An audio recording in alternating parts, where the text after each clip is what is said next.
할렐루야. 다시 한번 오늘도 우리 가운데 함께 하시는 하나님의 은혜가 여러분 삶과 또 가정에 늘 충만하시길 간절히 축복합니다.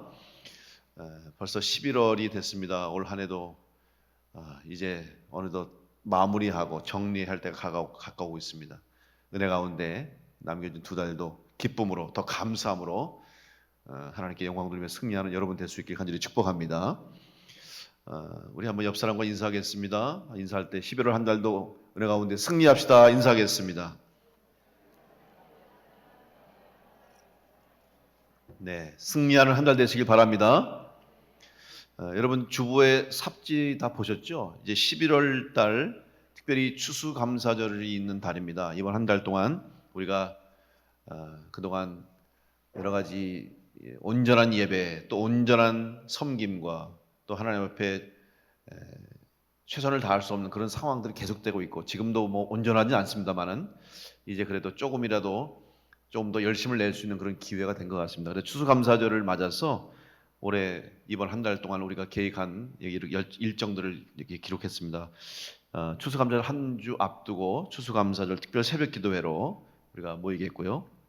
그리고 이때는 여러분들이 감사 노트를 가지고 매일매일 하루에 한 번 말씀 묵상하고 5가지 감사 제목 쓰고 하루 3번 감사 표현 기도하는 것을 이제 실천하겠습니다. 그리고 영상 광고를 통해 보신 것처럼 사랑 가득 행복 상자, 그동안 사랑의 쌀을 나누었는데 또 사랑의 쌀은 또 우리가 주지 않아도 쌀을 받는 분들은 많대요. 쌀을 주시는 분은 많대요. 그런데 또 의외로 반찬이나 이런 식료품 종류는 또 많지 않은 것 같아서 우리 교회가 조금 더 큰 감동을 드리기 위해서 이제 사랑 가득 행복 상자 나눔을 이제 실천하겠습니다. 여러분이 많이 기쁨으로 동참해 주시고 부담이 될 수 있다고 생각하는데 여러분 부담스럽게 생각하지 마시고 이렇게 기쁨으로 또 여러분이 기도하면서 할 수 있는 만큼 헌신해 주시면 감사하겠습니다. 물론 어떤 분은 그래요. 나는 찬양대도 하고 교사도 하고 속회도 하고 그러면 내가 다 어떻게 하냐 그렇게 생각하지 마시고 나눠서 내세요. 그러면 여러분이 필요한 만큼 나눠서 내시면 되고 또 이렇게 여러 자리에서 섬길 수 있는 것도 감사하니까 부담스럽게 생각하지 마시고 감사한 마음으로 기쁨으로 동참해 주시면 좋겠습니다. 추수감사절 예배를 드리고 이제 또 그날 저녁은 이 파페라 그룹 디크로스와 함께하는 우리 이웃들을 초청하는, 그래서 우리 교회는 그래도 이 공간이 크잖아요. 그래서 많은 분들이 올 수 있으니까 방역 지침에 우리가 벗어나지 않도록 질서를 지키고 인원 제한하면서 작년에도 우리가 이런 행사를 했잖아요. 그때 영상으로 했습니다만 올해는 직접 우리가 교회에서 이웃을 초청해서 우리 마을 공강음악회 파페라 그룹 디크로스를 초청해서 진행하겠습니다. 많이 오시고요. 그리고 우리 지금 제가 감리사로 우리 지방 섬기면서 비전교회 미자립교회 교회를 방문하고 신방하고 선교비 전달하고 있습니다. 그래서 여러분과 이 또 사연을 나눴더니 여러분들이 또 헌금을 해주셔서 너무 감사하게 한 번 더 행사를 할 수 있게 됐어요. 그래서 이번에는 우리가 김장을 하고 나서 이제 또 우리 교회에서 김장도 드리고 그다음에 이 상자 선물도 같이 준비해서 식당을 같이 좀 초청해서 식사도 좀 하고 그리고 가정별로 그렇게 좀 편안하게 할 수 있도록 하겠습니다. 여러분들이 헌신해 주셔서 감사하고 우리가 이렇게 돕고 감사를 나누는 교회가 된 것에 대해서 다시 한번 담임 목사로서 기쁘게 생각하고 여러분도 함께 동참해 주신 것에 대해서 감사를 드립니다. 아무쪼록 11월 한 달 동안 더 큰 은혜가 감사가 여러분의 삶 가운데 가정 가운데 넘치시기 간절히 축복합니다. 우리가 세상 살면은 세상 살아가는데도 다 방법이 있더라고요. 사람마다 방식이 다 달라요. 여러분도 경험합니다만 똑같이 운전을 해도 오는 길이 다 다르잖아요. 그죠? 어떤 사람은 넓은 길로 가는 사람도 있고 어떤 사람은 골목으로 빨리빨리 가는 사람도 있고 그래요.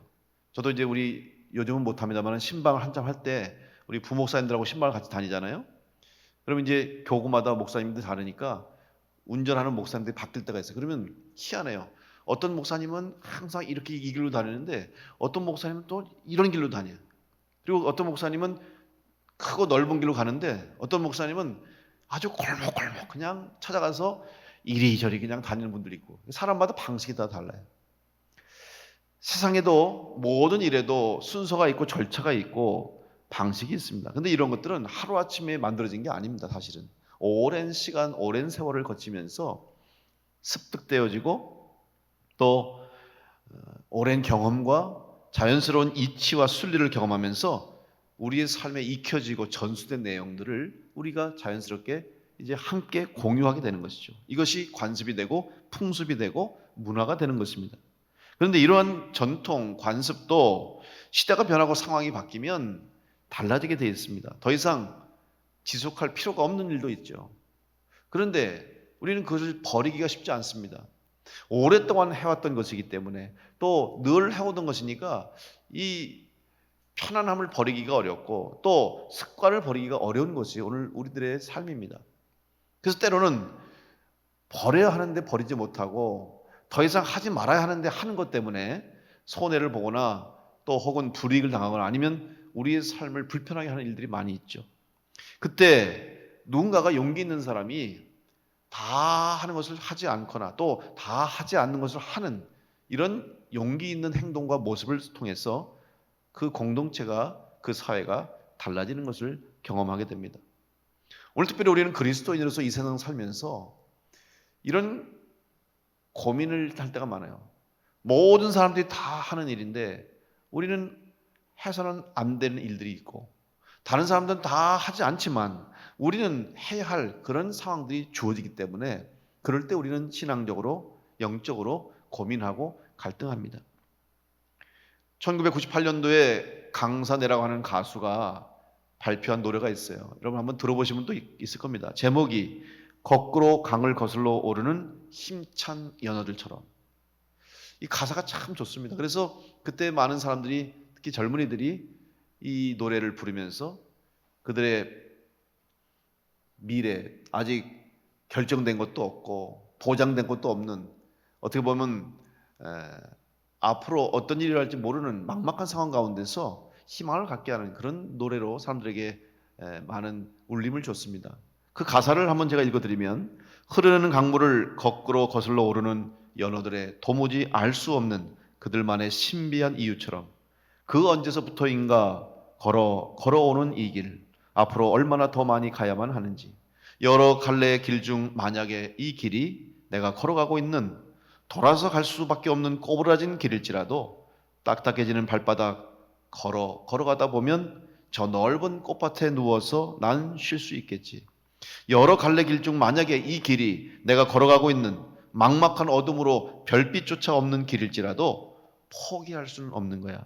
걸어가다 보면 뜨겁게 날 위에 부서진 햇살을 보겠지. 그래도 나에겐 너무나도 많은 축복이란 걸 알아. 수없이 많은 걸어가야 할 내 앞길이 있지 않나. 그래, 다시 가다 보면 걸어가다 보면 어느 날 그 모든 일들을 감사해 하겠지. 이런 내용을 가지고 노래했어요. 참 어렵습니다. 남들이 가지 않은 길 혹은 남들이 다 옳다고 하는 길을 옳지 않다고 혹은 남들이 다 아니다라고 할 때 이해할 수 있는 것은 그렇게 쉬운 일이 아닙니다. 하나님은 오늘 우리들에게 세상 속에서 때로는 거슬러 올라가기를 원하실 때가 있습니다. 세상의 방법이 아닌 하나님의 방법대로 하나님의 방식대로 살아가기를 원하실 때가 있습니다. 그런데 우리는 그런 하나님의 방식과 또 하나님의 스타일을 이해하지 못할 때가 더 많습니다. 오히려 하나님이 우리에게 명하시고 부탁하시고 기대하시는 것이 잘못된 것인지는 아닌지 우리는 늘 의심할 때도 있습니다. 그러면 과연 어떻게 하면 이러한 우리의 믿음의 길 또 신앙의 여정 속에서 하나님의 방식과 하나님의 방법대로 또 하나님이 원하시는 스타일대로 살아가는 멋진 그리스도인이 될 것인가? 참 하나님의 백성이 될 것인가? 우리는 늘 고민해야 합니다. 오늘 저는 여러분과 함께 이 엘리야 선지자의 모습 또 엘리야 선지자를 통해서 역사하신 하나님의 모습을 통해서 우리가 이 땅 가운데서 그리스도인으로서 특별히 하나님의 백성으로서 하나님의 방식 방법대로 살아가는 또 그렇게 살기 위해서 오늘 우리가 과연 어떻게 우리의 믿음의 자세 신앙의 자세를 가져갈 것인가를 생각하려고 합니다. 첫째로 오늘 우리는 하나님의 방식을 따르기에 앞서서 하나님의 방법대로 하나님의 스타일대로 행하기에 앞서서 우리의 생각으로 이해하려고 하는 것을 포기해야 합니다. 여러분, 믿음 생활은 이해하는 것이 아닙니다. 신앙 생활은 이해가 아니에요. 믿음입니다. 근데 우리는 자꾸 믿을 때 이해하고 믿고 싶어 해요. 우리의 생각에 이해가 되고 수긍이 되고 내가 알아들으면 믿으려고 그러죠. 근데 여러분 생각해 보세요. 그렇게 이해 다 되고 다 알아듣고 다 동감하면서 못 믿을 사람이 어디 있겠습니까? 그건 누구든지 할 수 있는 거예요. 그럼 믿음이 어렵지 않죠. 그런데 때로는 하나님은 우리가 이해할 수 없을 때, 이해하지 못할 때 믿으라고 말씀하죠. 오늘 엘리야는 이제 아합 왕을 찾아갑니다. 그리고 그 아합 왕 앞에서 하나님 말씀을 전하는데 내용은 앞으로 수년 동안 몇 년 동안 비가 오지 않을 것입니다. 심지어는 이슬도 내리지 않을 겁니다. 혹독한 가뭄이 찾아올 것을 예언했습니다. 참 어려운 일이죠. 왕이 부르지도 않았는데 왕 앞에 가서 더군다나 좋은 말, 왕의 마음에 합족한 말, 왕이 듣기 좋은 말 하면 좋을 텐데 심기를 건드리고 불편하고 심지어는 화를 낼 수 있는 정도의 말을 한 거예요. 여러분, 이렇게 하나님의 말씀을 전한 엘리야, 그리고 하나님이 어떻게 했습니까? 그를 그리 시내가로 보내셨어요. 여러분, 그리 시내가에서 엘리야가 할 수 있는 일이 뭐가 있을까요? 그건 사람들이 사는 곳이 아니고 사람들이 찾아가기도 어려운 곳이에요. 그런 아주 깊은 산 속에 아니면 깊은 골짜기 속에 보내셔서 양식을 구할 수도 없고 음식을 구할 수도 없으니까 하나님이 하신 일은 까마귀를 보내서 아침 저녁으로 떡과 고기를 날라다 주셨어요. 그것도 감사하죠. 그리고 그리 시내 가니까 마실 물이 있었어요. 자, 우리는 이 말씀을 읽을 때마다 그냥 하나님이 엘리야를 보호하셨구나. 그런데 얼마 가지 못해서 그리 시내가가 말랐습니다. 가뭄이 온 것 같아요. 엘리야가 말한 대로. 그러니까 하나님은 이제 엘리야를 그리 시내가에서 사르밧이라고 하는 도시로 가라고 명하십니다. 그리고 거기에 한 과부를 찾아가라고 말씀하십니다. 자, 이 모든 과정을 한번 생각해 보시면 여러분은 어떻게 생각하십니까? 지금 엘리야가 아합 왕에게 하나님께 주신 말씀, 가뭄이 찾아올 것을, 혹독한 가뭄이 올 것을 예언하고 나서 그가 행동한 것을 한번 생각해 보면 조금 이해가 안 되는 부분도 있어요.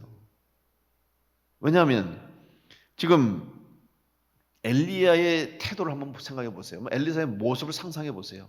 아합 왕 앞에 선 엘리야, 어떤 자세입니까? 그저 왕의 눈치를 보고 또 왕에게 잘 보이려고 하고 왕의 힘을 두려워하는 모습이었습니까? 아니에요. 아합 왕 앞에 나섰습니다. 자, 오늘 본문 열왕기상 17장 1절을 보시면 길르앗에 우거하는 자 중에 디셉 사람 엘리야가 아합에게 말하되 내가 섬기는 이스라엘 하나님 여호와께서 살아계심을 두고 맹세하노니 내 말이 없으면 수년 동안 비도 이슬도 있지 아니하리라. 일방적인 선전포고입니다. 일방적인 엘리야의 말을 전했을 뿐이에요. 아합 왕을 묻지도 않고 아합 왕에게 의견을 구하지도 않고 아합 왕의 형편을 듣지도 않고 그저 다짜고짜 하나님 주신 말씀입니다. 그러면서 듣기 불편하고 듣기 싫은 말, 비가 오지 않을 것입니다. 심지어는 내 말이 없으면, 다시 말하면 내가 기도하지 않고 나를 통해서 하나님이 허락하시지 않으면 이 땅에 비가 오지 않고 이슬도 내리지 않을 겁니다라고 하는 아주 불행한 일이 일어날 것을 예견한 것입니다. 자, 어떻습니까? 여러분, 엘리야의 모습이 어때요? 당당하지 않습니까? 왕 앞에 거침없이 쏟아냈습니다. 눈치 보지 않습니다. 담대했습니다. 우리 이 모습 보면서 정말 하나님의 능력을 우리도 느끼게 되고, 그렇지, 하나님의 종이니까, 엘리야니까 그렇게 해야지, 이해가 되죠. 근데 그 다음은 이해가 안 되는 거예요. 그리고 나서 그러면 어떻게 됩니까? 그렇게 당당하고 담대했던 엘리야를 왜 하나님은 그리 시내가에 한적한 곳으로, 아무도 없는 곳으로, 보이지 않는 곳으로 보냈을까? 이해를 해보려고 노력하면 이해는 될 수 있어요. 하나님이 엘리야를 보호하시려고 그랬구나. 이해할 수 있죠. 왜냐하면 여러분, 그 당시 아합은 아주 강한 왕이었어요. 그리고 아합이 다스릴 때 사실 악한 왕이었음에도 불구하고 부강했습니다. 군사력도 있습니다. 정치력도 있습니다. 그래서 이세벨 이 왕비와 정략 결혼도 하고 이러면서 그가 가진 힘이 대단해요. 그런 아합 왕이 엘리야를 죽이려고 했다면 쉽게 죽일 수 있었겠어요. 아마 그러한 상황 속에서 하나님이 엘리야를 이런 아무도 알 수 없고 볼 수 없는 곳으로 피하게 하셨다. 이렇게 이해를 할 수 있습니다. 이왕이면 그런 것도 중요하죠. 사실 근데 우리는 이왕이면 하나님이 멋있게 아합 왕 앞에서 하나님의 종 엘리야를 통해서 하나님의 능력으로 그를 무릎 꿇게 하시고 하나님의 힘이 어떠하신가를 보여줄 수 있는 정말 멋있는 그런 장면을 기대하지 않습니까? 근데 하나님은 그렇게 하지 않으신 거예요. 잘 이해가 되지 않습니다. 그리고 뿐만 아니라 그러면 이왕이면 그래 그리시네가에서 좀 숨어 있다가 때가 돼서 다시 아합 왕 앞에 나올 때까지 하나님 거기서 계속 보여주시면 좋잖아요. 다른 데 다 가뭄이 나서 가뭄이 너무나 심각해서 물이 다 말랐어도 엘리야가 있는 그곳 그리시네가는 마르지 않게 하셔야지. 하나님의 능력이 있다면, 하나님이 못하실 분이 아니라면 그 엘리야가 있는 곳에서는 끊임없이 솟아나는 생수가 있는 곳이면 얼마나 좋았겠을까. 우리는 그런 기대하지 않아요? 그런데 아니 물이 말라버렸어요. 그러니까 하나님은 이번에는 사르밧으로 가라. 한번 생각해 봅시다. 자, 사르밧은 어떤 도시입니까? 사르밧은 주전 1500년경에 건설된 도시로서 그 당시에 그 사르밧에서는 옷감과 또 도자기가 생산됐고 농산물이 풍성하게 소출됐고 그 당시에 비싼 아주 귀한 염료로 쓰였던 자주색 염료가 만들어지는 곳이 바로 사르밧이었어요. 이것은 그 도시가 얼마나 활발하게 움직이고 상업도시요 산업도시라는 걸 알 수가 있죠. 그러면 당연히 풍성하지 않겠습니까? 우리가 이해할 수 있죠. 하나님이 이제 이 그리시네가에서는 더 이상 마실 물도 없고 또 떡과 고기로 부족한 그런 아쉬운 삶을 사니까 이제 하나님이 풍성한 도시 사르밧으로 가게 하셔서 이제 엘리야를 더 잘 보호해 주시겠구나. 우리는 이런 이해를 하죠. 생각을 하죠. 그런데 그것도 아니에요. 또 생각해 보세요. 아니 사르밧으로 가게 하신 건 좋습니다. 사르밧으로 가라고 하니까까지 좋은데 가서 왜 하필이면 과부를 만나게 하시냐 이거예요. 여러분 그 당시에 과부는 사회적으로도 소외된 사람이요 경제적으로도 어려웠어요. 자기 하루 먹기 살기가 힘든 사람이 바로 과부였어요. 더군다나 이 사르밧 과부는 가뭄으로 인해서 먹을 것이 양식이 다 떨어져서 이제 가루에 통에 가루 한 움큼하고 기름 조금 남은 거 가지고 떡 만들어서 살아가는 그 하나밖에 없는 아들이랑 떡 만들어 먹고 죽을 때를 기다리겠다고 하는 그런 기구한 슬픈 참혹한 상황에 있는 그 여인에게 가라고 하신 거예요. 이해가 안 돼요. 왜 하나님이 이렇게 하셨을까? 하나님의 능력이 얼마나 크고 하나님의 힘이 부족하지 않으실 텐데 사르밧으로 가게 하셔서 왜 그 풍성한 도시에서 그 많은 잘 사는 사람들 많을 텐데 왜 하필이면 그런 아무것도 없고 지금 인생의 참 밑바닥에 떨어져 있는 그런 힘없는 비천한 여인에게 찾아가게 하셨을까? 이해가 안 돼요? 자, 거기다가 웬일입니까? 좋아요. 하나님이 그래도 그 사르밧 과부를 하나님이 긍휼히 여기셔서 엘리야를 통해서 이제 그 가뭄에 통에 가루가 떨어지지 않고 기름이 마르지 않아서 살려주셨어요. 기적을 베푸셨죠? 그런데 웬일입니까? 그 아들과 그 어머니를 살려놓고 얼마 가지 않아서 아들을 하나님이 데려가신 거예요. 아들이 죽었어요. 아니 살리실 때는 언제고 왜 아들 또 죽이셔요? 그러니까 이 여인이 너무 괴로운 거예요. 아니 그때 왜 쉽게 말하면 왜 우리 집에 당신이 찾아와서 왜 내 인생에 당신이 끼어들어서 이런 고통을 주고 차라리 그때 죽게 냅두지 차라리 그때 그냥 끝내게 냅두지 이제 와서 살려놓고 왜 아들을 데려가냐고 원망했습니다.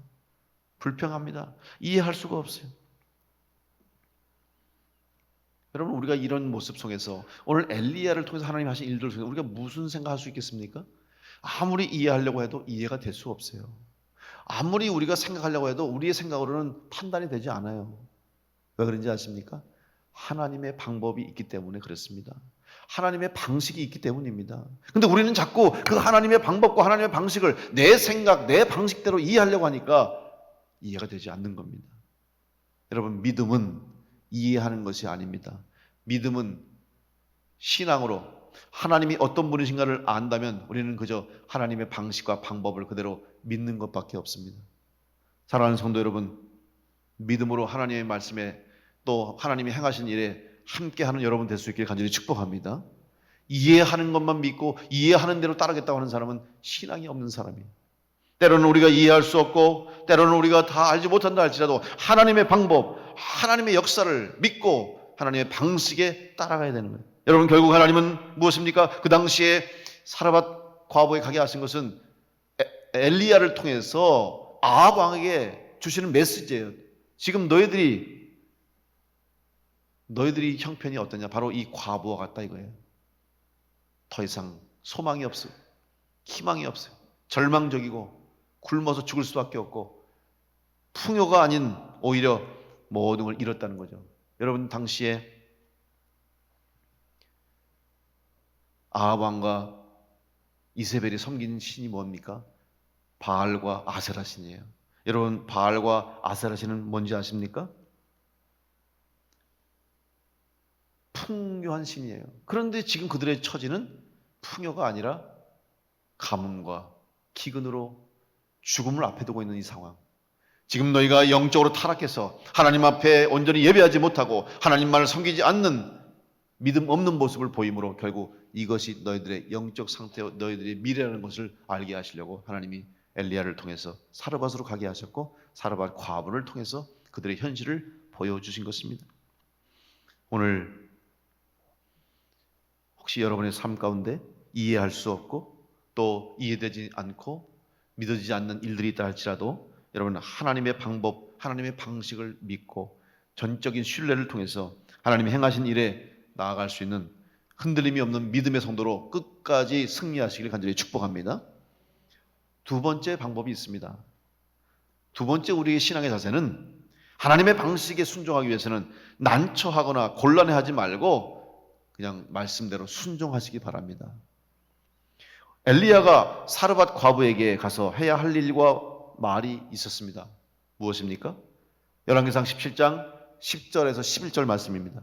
그가 일어나 사르밧으로 가서 성문에 이를 때 한 과부가 그곳에서 나뭇가지를 줍는지라. 이에 불러 이르되 청하건대 그릇에 물을 조금 가져다가 내가 마시게 하라. 그가 가지러 갈 때 엘리야가 그를 불러 이르되 청하건대 내 손에 떡 한 조각을 내게로 가져오라. 저는 이 말씀을 읽을 때마다 참 엘리야가 염치도 없다 그런 생각을 좀 해봤어요. 여러분 한번 생각해 보세요. 이 사르밧 과부의 입장을 생각해 보세요. 당시 가장 약자로 살아갈 수밖에 없었던 이 과부, 더군다나 가뭄의 때에 죽을 수밖에 없는 상황 속에서 있는 이 여인에게 엘리야가 와서 하는 제일 처음 한 일이 뭐예요? 물 달라는 겁니다. 떡 달라는 거예요.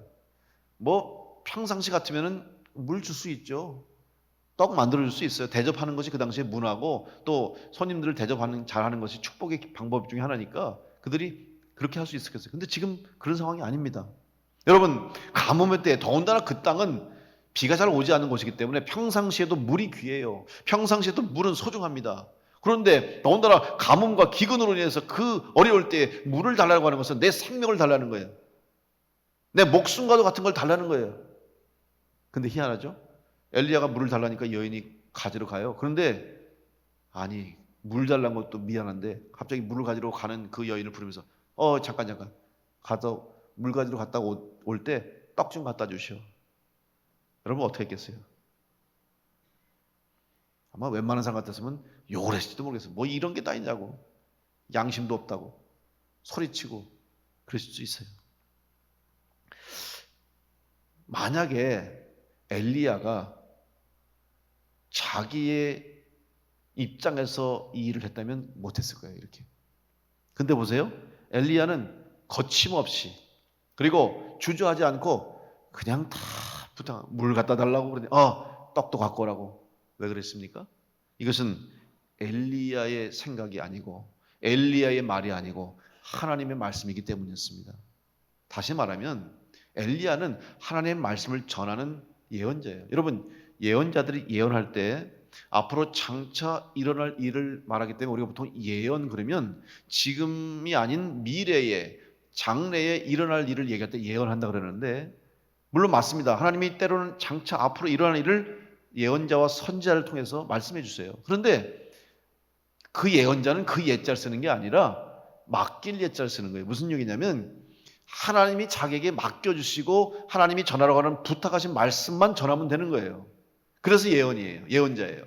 따라서 이 말도 엘리야가 자기의 생각, 자기가 필요해서 나 지금 배고프니까, 나 목마르니까 물 주시오, 떡 달라고 한 것이 아니라 하나님께서 이 여인에게 그 말을 하라고 엘리야에게 주셨기 때문에 엘리야는 그 말씀만 전했던 거지. 그러니까 고민할 필요가 없고 주저할 필요가 없고 염려할 필요가 없는 거예요. 여러분 신앙생활 할 때 단순하게 하시면 됩니다. 고민하고 걱정할 필요가 없어요. 우리는 왜 고민하는지 아십니까? 하나님의 뜻을 생각하기보다 하나님의 마음, 하나님의 말씀을 생각하기보다는 인간적인 내 생각, 인간적인 내 뜻을 생각하니까 고민이 되는 거예요. 인간관계로 생각하니까 저 사람한테 미안한 거예요. 저도 여러분들에게 이번에 추수감사절에 우리 사랑 가득 희망 나누자고 행복 가득, 말로 헷갈리네, 그죠? 뭐라고 그랬어요? 사랑 가득 행복 나눔, 이거 하자 그러면 저는 여러분 이게 뭐 쉽게 아유 한 상자 5만 원씩 하라고 저 그런 줄 아십니까? 이거 놓고 제가 고민 많이 했어요. 기도 많이 했어요. 여러분 어려운 거 다 알아요. 특히 코로나 때문에 힘든 거 다 알아요. 너무너무 힘들어하는 분들이 많은 걸 제가 다 알아요. 그런데도 불구하고 감사하고 감사를 나누고 사랑을 나누는 것이 하나님의 뜻이기 때문에 제가 여러분에게 이런 일을 하게 하고 여러분에게 이런 걸 부탁하는 거예요. 여러분 이거 해서 제가 무슨 나눠 먹습니까? 다 내가 가집니까? 여러분이 주신 거 다 내가 씁니까? 아니잖아요. 하나님의 일이기 때문에 하는 거예요. 오늘 우리의 신앙, 여러분 단순하게 생각해요. 신앙생활 복잡하면 안 돼요. 복잡해지는 이유가 뭔지 아십니까? 하나님이 하시는 일에, 하나님이 명령하시고 하나님 부탁하신 일에 내 생각 가지고 또 내 입장에 쓰니까 난처해지는 거예요. 여러분 내 입장 가지고 생각하지 마시고 사람의 입장 가지고 판단하지 마시고 하나님의 뜻을 생각하고 하나님의 방식을 생각하고 하나님의 스타일대로 순종하며 나갈 때 여러분 속에서 하나님의 능력이 나타나고 우리를 통해서 하나님의 역사가 이 땅 가운데 일어나게 될 줄로 믿습니다. 따라서 우리는 단순히 하나님 말씀이 주어지면 그 말씀을 믿고 말씀대로 순종하면 되는 거예요. 여러분 믿음은 행함으로 열매 맺는 거예요. 야고보서에서 행함이 없는 믿음은 죽은 믿음이라고 그랬어요. 왜 그랬습니까? 말씀대로 행해. 말씀을 받으면 그 다음에 이어지는 것이 순종이에요. 말씀을 듣고 끝나면, 말씀을 듣고 잊어버리면 그 말씀은 아무런 역사도 일으킬 수도 없고 하나님의 능력을 행할 수도 없고 이 땅 가운데 하나님의 역사하심을 이룰 수가 없어요. 그거는 죽은 말씀이죠. 여러분 하나님 말씀이 살아서 역사하는 말씀이 될 수 있도록 여러분 삶 가운데 말씀대로 순종하는 은혜가 있기를 간절히 축복합니다. 세 번째로 하나님의 스타일과 방법대로 살아가는 우리가 되기 위해서는 하나님만이 참 신이시요 하나님만이 참 하나님이심을 알아야 됩니다. 지금 북이스라엘의 아합 왕과 왕비 이세벨은 가나안 신이었던 바알과 아세라를 섬겼어요. 여러분 그 땅은 농사를 짓는 땅입니다. 농경 문화가 있어요. 그러면 우리나라도 농사를 짓기 때문에 알잖아요. 여러분 농사, 특별히 논농사, 쌀을 거두기 위해서는 뭐가 필요해요? 물이 중요해요. 밭농사도 마찬가지고 과수원도 마찬가지고 비가 안 오면 힘들어요. 지금처럼 치수를 하고 수자원을 관리하는 그러한 능력이 없는 시대는 비가 와야만 농사를 짓는 거예요. 그러니까 하늘만 바라보는 거죠. 비가 오기만을 기다리는 거예요. 그러다 보니까 그들이 할 수 있는 일이 뭐냐? 비를 내려달라고 비는 일밖에 없어요. 그러니까 자기들이 원하는 신을 만들어 놓은 거예요. 바알 신을 만들고 풍요의 신인 또 아세라 신을 만들어 놓고 그 앞에서 절하고 빌고 그러면 비가 올 줄 알고 그러면 이 땅이 풍요로울 줄 알고 그렇게 믿고 섬겼던 거예요. 그러니 그들에게는 하나님보다 자기들에게 비를 내려주고 풍요를 주는 바알과 아세라 신을 더 섬길 수밖에 없죠. 아합 왕이 그렇게 섬기다 보니까 이세벨이 섬기다 보니까 북이스라엘 모든 백성들이 하나님보다 바알 신을 더 섬기고 하나님보다 아세라를 더 섬겼던 거죠. 그래서 갈멜산에서 하나님께서 엘리야를 통해서 그 바알과 아세라 신을 섬기는 선지자들을 850을 다 그냥 불로 태워 죽이신 거예요. 여러분 이런 왕 앞에서 오늘 엘리야가 하는 행동이 뭡니까? 내가 기도하지 않고 내가 하나님 허락하지 않으면 이 땅에 비가 올 수 없습니다. 이것은 선전포고입니다. 당신이 믿는 신은 가짜요. 당신이 믿는 신은 죽은 신이요. 바로 내가 믿는 우리 하나님만이 이 일을 할 수 있는 진짜 살아계신 하나님이라고 고백했던 것입니다. 특별히 엘리야를 통해서 그것도 가장 비천하고 낮은 신분의 사르밧 과부 여인을 통해서 하나님이 어떤 분이신가를 고백하게 하시면서 그 땅에 하나님의 말씀이 선포하게 하셨어요.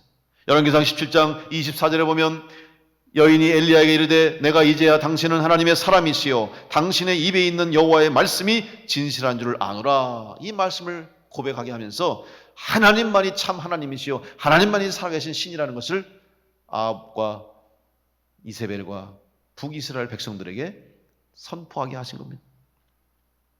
여러분, 가뭄이 들어서 먹을 걸 구하지 못하고 죽으려 했던 과부와 아들을 통해서 하나님은 그렇게 너희가 제사하고 그렇게 너희가 빌었는데 고작 바알과 아세라가 한 일은 이 사르밧 과부 여인 같은 이 현실이다. 이런 처지다. 결국은 굶어 죽게 생겼다. 목말라 죽게 생겼다. 이것이 바알이 한 일이냐? 이것이 아세라가 한 일이냐? 오늘 엘리야를 통해서 또 이 여인을 통해서 그 땅에 하나님의 살아계심을 선포하게 하신 겁니다. 사랑하는 성도 여러분, 지금 혹시 여러분의 상황, 우리의 상황이 사르밧 과부와 같은 상황이 아닙니까? 목마름에 또 배고픔에 또 우리의 삶에 목적이 없이 기쁨이 없이 막막하고 답답하고 절망적인 우리의 상황이 아닙니까? 이럴 때 우리가 무엇을 해야 합니까? 오늘 엘리야를 통해 하나님이 이 사르밧 과부를 통해서 하나님의 역사하심을 보여주시고 오직 하나님만이 지금 내 삶의 문제, 하나님만이 우리의 이 땅의 문제, 하나님만이 우리의 인생의 문제를 해결할 수 있는 분이심을 고백하고 나갈 때, 순종하고 나갈 때 하나님께서 우리의 삶을 채우시고 문제를 해결하시고 부족한 것을 넘치게 하시는 은혜가 우리 가운데 허락될 줄로 믿습니다. 그러기 위해서 여러분이 다시 한번 믿음으로 고백하며 하나님을 온전한 하나님을 믿고 섬기는 성도들 될 수 있기를 간절히 축복합니다. 이제 더 이상 내 뜻과 내 입장이 아닌 하나님의 방식과 하나님의 방법, 하나님의 스타일을 믿고 따르며 순종해서 오직 하나님께만 영광 돌릴 수 있기를 바랍니다. 또한 참 하나님을 믿는 진짜 믿음을 여러분을 통해서 증거될 수 있도록 믿음의 삶을 살아갈 수 있기를 간절히 바랍니다. 이 엘리야를 통해서 보여주신 기적과 능력이 바로 오늘 우리를 통해서 이 땅 가운데서 하나님이 살아계심을 증거하게 하시는 하나님이 우리 가운데 원하시는 그런 일임을 기억하시고 여러분 방식을 포기하십시오. 여러분의 이해를 버리십시오. 여러분의 연약함을 내려놓으십시오. 그리고 믿음을 가지고 말씀을 듣고 순종하고 하나님을 의지하면서 나갈 때 가뭄의 때를 이겨내고 또 기근의 영적 기근의 때를 견뎌내서 오히려 끊어지지 않는 은혜, 넘치는 축복, 이 땅 가운데 하나님 살아계심을 증거하는 감사가 넘쳐나는 기쁨이 넘쳐나는 여러분의 삶과 가정과 생업이 될 줄로 믿습니다. 그 믿음 가지고 승리해서 오직 하나님께만 영광 돌리는 우리 교회와 성도들이 될 수 있도록 이 어렵고 힘든 때에 여러분 인간의 방법, 사람의 방식, 내 뜻이 아닌 오직 하나님의 방식대로 하나님 스타일대로 하나님이 역사할 수 있도록 믿음으로 맡기고 나아가 승리하는 복된 성도들 다 될 수 있기를 간절히 축원합니다. 기도하겠습니다.